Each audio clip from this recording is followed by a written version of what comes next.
We're here with former SPHL Defenseman of the Year and, of course, former Marksman Assistant Captain Travis Jake. Jeker, how you been, man? I mean, it's been a couple of months since last time you've been in a Marksman uniform, but overall, how have you been through the quarantine and through post-retirement life now?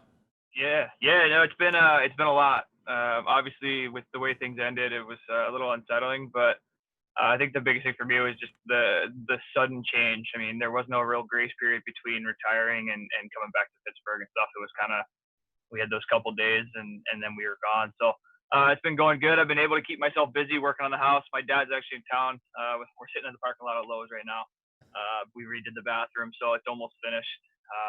So it's been going good. Been keeping busy and trying to keep my mind off hockey as much as possible. Yeah, well, we definitely appreciate the time that you do dedicate to us today. And we did want to be able to, ask some questions.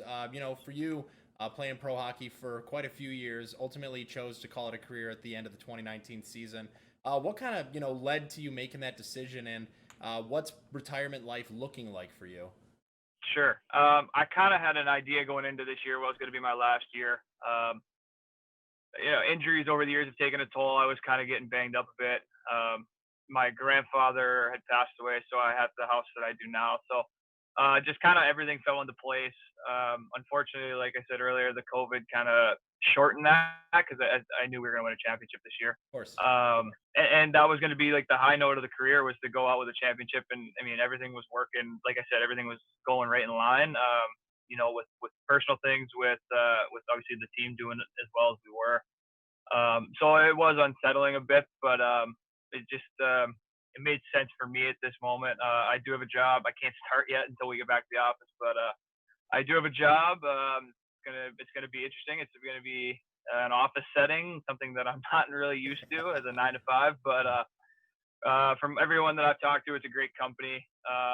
Great benefits, great atmosphere. So I actually have some friends that actually work at the company too. So Yeah. it'll hopefully make things a little bit easier. But it's tough. Like it's I want to start working. I've been getting a little bit stir crazy, not really being able to do a whole lot. I mean, I can only do so much around the house myself without the old man helping me. So I'm looking forward to that. But it's sad. I miss hockey a lot. I see my gear every day in the closet, and my YouTube feeds all hockey, and all that stuff. Everything I follow on social media is hockey. So it does suck a bit, but I've come to terms with it, and I'm excited to cheer on the Marksmen this year. And hopefully, when I come visit, I'll be in the radio booth with you. Oh, absolutely. We've got the color commentary headset always ready for you.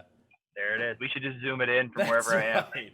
Well, you played parts of 3 seasons with the Marksmen. What was your favorite memory in your time in a Marksman uniform?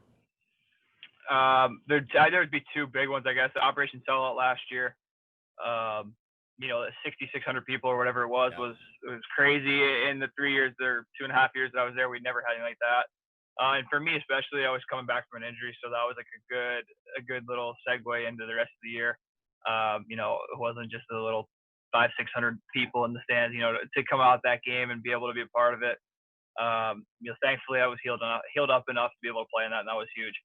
And then obviously 2 years ago, winning the first playoff game in Marksman history, being able to be a part of that was pretty special, and I'm looking forward to watching a lot more playoff victories in that building. And again, we talked about parts of 3 seasons for you. How did the organization change from your first day to your last? Well, the last day for sure. That's a top notch organization in any pro hockey, I'd say.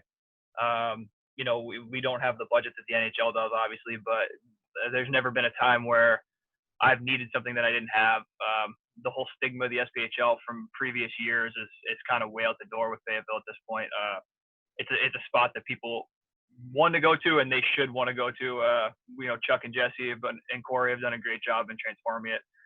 From the first day I got there, it was I might not necessarily have the sticks I needed. And that first year, I was there for about a month and a half, and then left and came back for a couple weeks. And I was playing under 3 coaches at the time, 4 if you count the one guy who filled in for the weekend. But I don't want to say it was unorganized, but it was definitely scattered a bit at sometimes. Different. And that's no fault to anyone. I mean, it's a new organization with kind of just the bones in place. It was probably tricky, but just the the professionalism and everything that's happened in the last 2-3 years is it's crazy to see how quickly it changed. And like I said, this is the best organization I've ever played for in any pro hockey. Well, we know what you're gonna miss the most about pro hockey, but what are you gonna miss the least about your time playing pro? Hmm. The two things would be getting hit a lot and getting hit hard, Yeah. because I put myself in situations to get hit a lot. Those aren't always the best. But I think the biggest one is the long bus trips. Oh yeah. Like we have the sleeper bus and everything like that, but you never know what's going to happen, as you know for sure.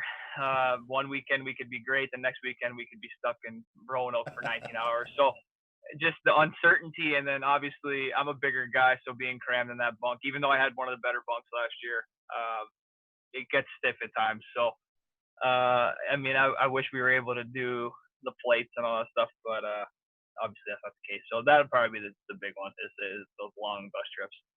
Well, for you, the pro hockey career is behind you, but what does the future hold? I know you've gotten a dog this summer for you. Yeah. You got the big job coming. What's the future for Jeker, who is now just Travis Jake? No, I'm always cheeker. No, I got the dog Louis. He's a big boy, and been taking some time. It was nice to get him before I started work, so I could break him in the not break him in the house, but get him used to me and stuff like that. And he's been perfect so far. I lucked out big time with him, so spending time with him. It's funny. I joined a podcast as a host. Oh yeah, We'll have to get you on there, Sean, at some point. absolutely. I had done the podcast a couple times as a player, and when I retired, they asked me to join as a host. So I've been doing that once a week. Um, I told a story about it on there. It's like I always have my hockey friends, like the Cookies and the Nicholas Sages and the Bowens and all those guys. They'll be friends, but it's nice to come back home and have my group of friends from growing up that are they have played hockey and stuff, but they're adults and they have jobs and stuff like that. And it's they're over once a week for poker tomorrow night actually. So it's nice to kind of reconnect with them on a level where I'm not running. I'm here for a couple months and I'm out the door. So that's been really fun. And then the biggest thing that I'm looking forward to, it starts next week, is beer league softball. I Oh, haven't been okay. able to do that. For risk of getting injured before a season. So we got our team all set. We've been having some batting practice and stuff. And baseball was my second love besides hockey. So being able to do that is going to be pretty fun. Well, I won't hold you up too much longer, but final question for you. A little bit more about where you're at now. How's it been being back in the Berg? Have you been able to get some Pamani brothers, and have you been able to go golfing at all? Okay, well, I've been able to golf. Don't you worry about that. Yeah.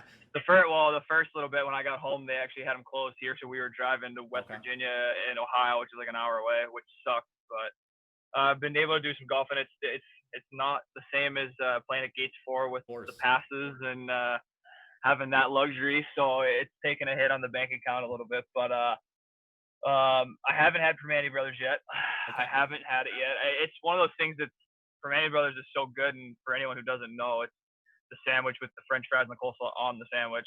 It's one of those things you can't have too frequently because it's Sure. just so big and thick and rich and stuff. So I got to do that. One of my best friends actually lives right by the original one, so I'll have to stop in. But it's been good, man. It's again, it's nice to be home.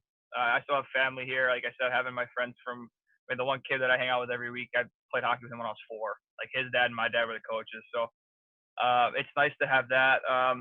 It's nice to have like it's different being alone in a house and stuff like that, not Sure. having Max and Nick up my butt all the time, which I miss a lot. But it's different, so I'm adjusting and it's going well. But I'm just excited for the next step. I'm gonna miss hockey, but a little fresh start's gonna be cool. Final one for you here, Jeker, and then we'll let you get back to your home projects. You played here for parts of 3 seasons, like we talked about. You met a lot of people during your time in the stands around the city of Fayetteville, on and off the ice. Overall, what's your message to the fans? Is the final time that they really get to see you as Jeker? Like I said, I'm always Jeker. Don't worry about that. But I think my biggest thing is no matter what, keep supporting the team.